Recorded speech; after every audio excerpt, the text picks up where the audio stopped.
Hi, my name is Khalid Masood Kareem. Welcome to my YouTube channel. In response to many suggestions by my subscribers belonging to different web forums, I have prepared a series of the technical analysis for learning purpose only. It should be kept in mind that there is no shortcut in learning. It is expected that viewers will devote their substantial time in learning. I have split these learning tutorials into series of episodes. View each episode repeatedly, as this will enable you to a better understanding of the underlying concept. You are required to get a computer or laptop, historical data of indices and stocks, and lastly a good charting software installed on your computer. The free historical data is available on the Pakistan Stock Exchange website. Let's begin the tutorial.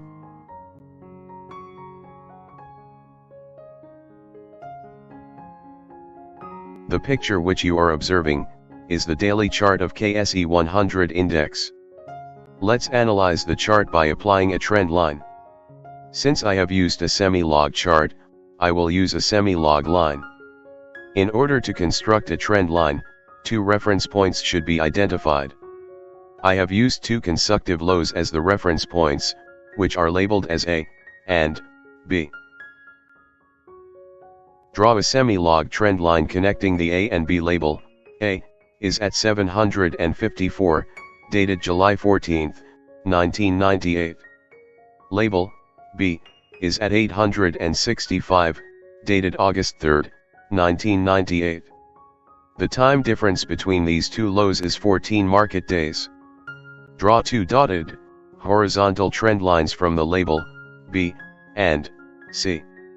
Both of these horizontal trend lines, when extended to right side of the chart, will show future support, resistance, and breakout zones. The endpoint of these horizontal trend lines are important time period for the stock. Place a static vertical line at the endpoint of these horizontal trend line. Watch the type of candle, relationship of price with the moving averages, overbought or oversold indicators, at these important trend line produced time zones. Join the endpoints of these two dotted horizontal trend lines by duplicating the BC slanted blue colored trend line. This will create two shapes. The first one is a supportive price channel, and the second one is one dimension of a square. Duplicate the slanted blue color line, beginning from the label B to C. Place this duplicated trend line to label C, and change its color to green. Place a label D at the end point of this green colored trend line. Again, duplicate the horizontal, blue colored, dotted trend line and place it exactly at the label D. Change its color to green. Look down from the end point of this horizontal, green colored, dotted trend line. You will find bearish candles that mostly appear at the topping zone. To gain more confidence, simply duplicate the slanted green colored trending, running from the label C to D. Place it at the end point of the dotted, blue colored horizontal line. This will create a supportive channel line and another one dimension of a slanted square. See how the index reacted to this slanted, dashed, green colored trend line, by producing a spinning candle after a big white colored candle. Now, once again, duplicate the green colored trend line running from label C to D. Flip this duplicated trend line horizontally and place it at the label D. This procedure will create a trend line with a downward slope. The intersection level of this downward trend line, with rising dashed trend line, show the midpoint. Look vertically to find a upside gapping doji and look horizontally to right side a gapping down hammer. Duplicate the blue colored, horizontal, dotted trend line and place it at the end point of the previous dotted flat line. By doing this procedure, a pyramid-like shape is created. Duplicate the trend line running from the label D to the label E. Place this line at the end of the dotted horizontal green line. This will create a downward channel. Make one more duplicate of the dotted, horizontal trend line and place it at the end of the prior trend line. Make sure that the right end of this duplicated dotted line meets with the endpoint of the downward sloping dashed, green colored trend line.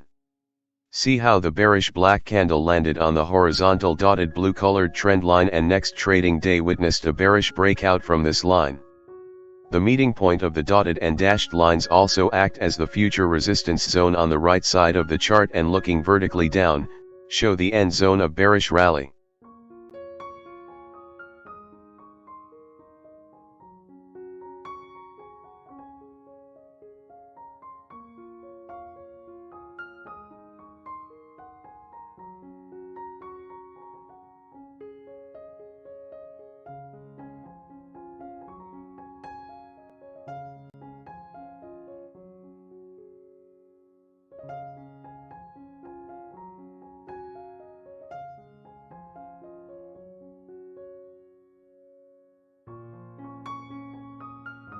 Let's again duplicate the declining, green colored trend line, arising from the label, D, ending at the label, E, and give it a blue color.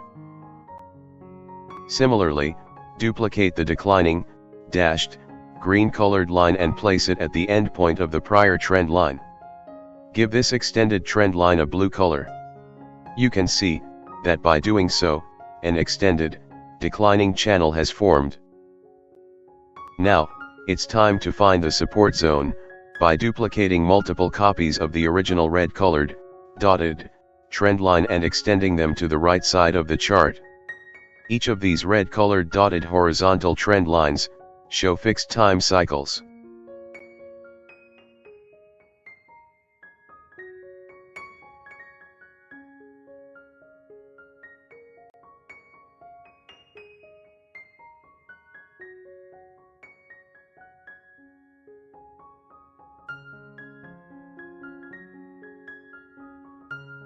Thanks for watching the video. Kindly subscribe, like and comment.